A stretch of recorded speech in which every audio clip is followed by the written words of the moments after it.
RuPaul's Drag Race has become an international phenomenon. It's won Emmys, inspired memes, and dominated social media in a way that transcends its humble beginnings on Logo in 2009. RuPaul and Raja even cameoed in The Simpsons late last year, which isn't really that impressive anymore, but hey, it's something.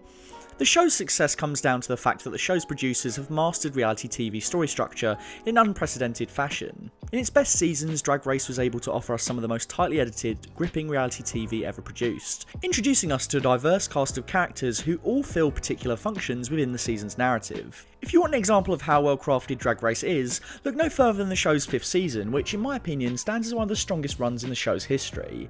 Introducing us to lovable outsider Jinx Monsoon, the season tracks her shaky beginnings as she is routinely criticised for her runways by the judges and her fellow contestants, before shifting gear in the second half of the season, presenting her as a credible threat to the seemingly unstoppable alliance of Alaska, Detox and Roxy.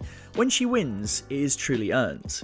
This is exceptional reality TV storytelling. We have a classic hero's journey compacted into a competition show. Jinx wants the crown, overcomes the obstacles she faces, and learns to grow from her experiences. Given that the series also throws in some memorable challenges, woo! Where my people at? Where my people at? Arguments. You had rolls all over the place in the back. It was disgusting. Back rolls. And possibly the most memorable contestant entrance in the show's history. Then walks in Coco Montrese. There is no doubt that Series 5 stands as one of the show's most tightly crafted seasons and a perfection of the show's tightly structured formula, but in recent years the show has seemed slightly off. Now I could go into some of the more common criticisms of the show's recent seasons, giving queens challenges that don't really represent the extent of their drag talent, strange nonsensical twists, and a tendency to milk popular queens for all they are worth. But there are a few other things I want to point out that I think may hold the key to fixing Drag Race, the first of which is that storytelling is of course key.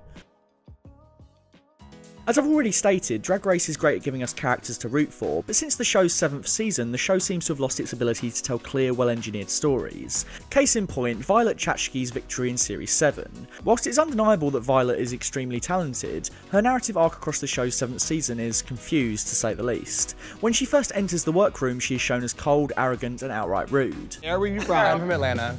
All right, Atlanta. Atlanta, girl. No one says that, but yes. And by the end, she's, well, not the same, but pretty close to the same. How far did you imagine yourself coming? Oh, the winner. She wins the show's first challenge and then sort of fades into the background until the last few episodes, always impressing with her runways but rarely excelling in the challenges. As the series goes on, it's kind of alluded to that she's a lot more open with her fellow contestants and has come out of her shell, but the Violet we see on screen never really seems to change from the Violet we see in the series' first episode. By the end, she's still cold, still arrogant, and still rude. A lot of this comes down to the fact that the show seems to do a lot of telling and not enough showing. Just look at this exchange between Violet and Kasha Davis in Series 7's conjoined Queens episode. I am most impressed with the change in Violet. I'm blown away by the difference in her. She's just so much nicer. She's not just biting and sending out insults. This dialogue is supposed to signpost that Violet is changing as a person and growing, but up until this moment we haven't really seen anything. In fact, in the same episode we have Violet say this: I don't care. Regardless of what happened today, this week, whatever, I'm going to win. In Series 6 we have little moments across the series that show that Ice Queen Bianca Del Rio is melting. I think what you've done is an amazing thing, and if you ever need anything, call a hateful bitch like me, even if it's for a laugh. In contrast, we just sort of have Rue and the judges tell us that Violet has changed, and when she lifts the crown in the finale, it feels totally unearned. What sort of story is the series trying to get across to us? We haven't really gone on any kind of journey. Series 9 suffers from the exact same problem. While Sasha Velour is an extremely talented drag queen and a more than worthy representative for the Drag Race brand, the series doesn't feel as if it's aiming to tell us Sasha's story. Sasha's basically absent for a lot of the cutaways until the back half of the season, and all of her challenge wins are paired with Shay, meaning her win in the series finale also feels unearned. Yes, Sasha does rightfully defeat Shay in the lip sync for the crown, but in terms of the series arc, it comes off as something of a shock. This is Shay's season to lose, and yet a last minute twist robs us of that narrative satisfaction. Which brings me to my next point, that Drag Race is now over-reliant on shock. Of course, Drag Race is known for its shock twists and eliminations. They're the bread and butter of not only the show itself, but reality competitions as a whole. But in recent years, the show has become too focused in providing us with shock, to the detriment of the wider series arc. In many ways, the root cause of this could be attributed to Ben de la Creme's elimination in Series 6, which took the fanbase by storm, with some fans even going as far as to petition RuPaul to allow Ben to re-enter the competition. This was fine. Shock eliminations generate publicity and can produce genuinely gripping moments of television, but the fact that this same trick was repeated again in the show's 7th season with Katya feels odd. Katya's elimination to Kennedy Davenport is an almost note-for-note remake of Ben's, even down to the placement of both queens. Yes, it's arguable that both queens were beaten fair and square in the lip sync, and obviously it is difficult to predict precisely how a contestant will do on a given challenge, but the elimination of a fan favourite close to the finale is now a tried and tested Drag Race cliché. To name a few, we've had Ms. Cracker go out to Cameron Michaels, Alyssa Edwards being somehow chosen before Roxy Andrews, and recently Manila being eliminated in All Stars 4. These shocking eliminations reached their peak in Series 9, during which Valentina, a firm favourite who had never been in the bottom, was eliminated by Nina Bonina Brown after initially refusing to lip sync. Whilst Valentina's elimination proved to be a truly iconic moment, it meant that the rest of Series 9 sort of limped along until the finale. Valentina had been a firm favourite in the edit, and as a result, you were just sort of waiting for Nina and Alexis Michelle to be eliminated. There wasn't really any tension as, with Valentina gone, there wasn't much competition left for the top 4 anyway. The problem with this kind of shock is that it doesn't really give you anything afterwards. You have the initial excitement of the surprise, but then afterwards it just dissipates as the series continues. A good twist should be a culmination of what has come before and have a wider impact on the narrative going forward. When it's abrupt, it's jarring at best and cheap at worst. It also results in a reduction in tension.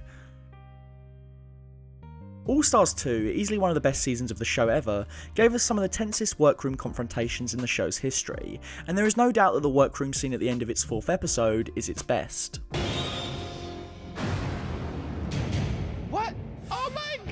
This scene sets up for one of the best plotted episodes in the show's history, the Returning Queens episode, which sees Fifi eat her words when it is revealed that Alyssa and the other returning queens will be competing for a chance to re-enter the competition. Fifi is understandably bitter and the episode is impeccably structured.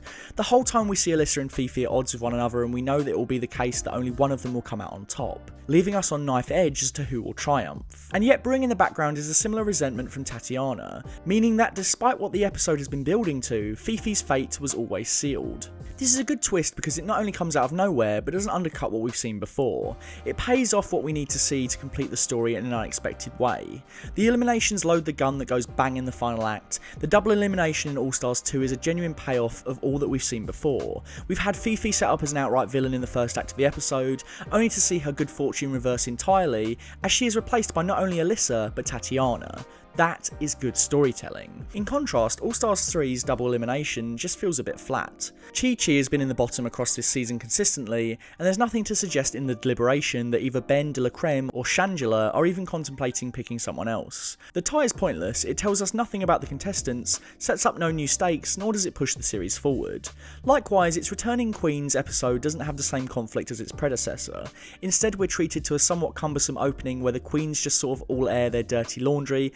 There is not really a key antagonist set up, and whilst Ben de la Creme's self-elimination is legitimately jaw-dropping, it doesn't really feel earned in the context of the wider series narrative. It doesn't pay off anything, and once it happens, All Stars 3 just sort of limps to the finish line. Look, I'm not saying that Drag Race is bad, or that the show has now become a zombified version of itself that barely deserves to be associated with its earlier self. Series 10 gave us a lot of legitimate course correction, with a strong cast and a genuine sense that anyone could take the crown, but after a number of lacklustre seasons, it remains to be seen whether Series 10 represents a genuine return to form, or an anomaly in an otherwise flagging series, but at present it runs the risk of being up for elimination.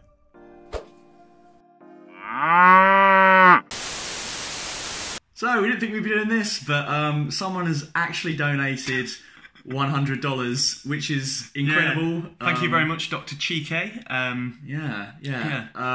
Honestly, that's awesome. You are, as we said in our Patreon video, literally keeping the lights on. So, no, but seriously, thank you very much. And, yeah, we're just sort of in shock, aren't we? Full Fat Videos is going to strange new places. Full Fat Videos just got upgraded, and along with that, we're upgrading our Patreon with new tiers and rewards just for you. We don't unfortunately monetize most of the videos on the channel because it has copyrighted content, so something like Patreon could really help us make Full Fat Videos self-sustaining, and it'll allow us to make better videos and better content for you. For just $1 a month, you'd be helping us out a great deal already, which is why we thank you at the end of every video. Not to mention you'd get exclusive access to Full Fat Milk Posting, a Facebook group where you can talk to us about movies, TV and games, as well as some memes. We like a bit of memes. For $3, you'll get access to everything from the previous tiers, but you'll also get the chance to watch our videos one day early, as well as get access to exclusive scripts and bloopers. For just $5 a month, you'll get access to everything from all the other tiers, as well as exclusive access to ask the questions for our monthly Q&As. And that's not all. For just $10, you'll get access to all of the above, as well as an exclusive commentary track picked by you. For $100, I mean, you'd be keeping the lights on, so we'd really appreciate it, and we'd probably thank you at the end of every video on camera.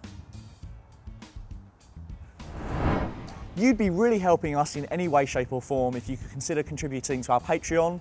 We love making this stuff for you guys, and we'd love to keep making more of it. So thank you, and thank you for watching. We're off to go make some more of that juicy content. We'll see you next time. Stay milky.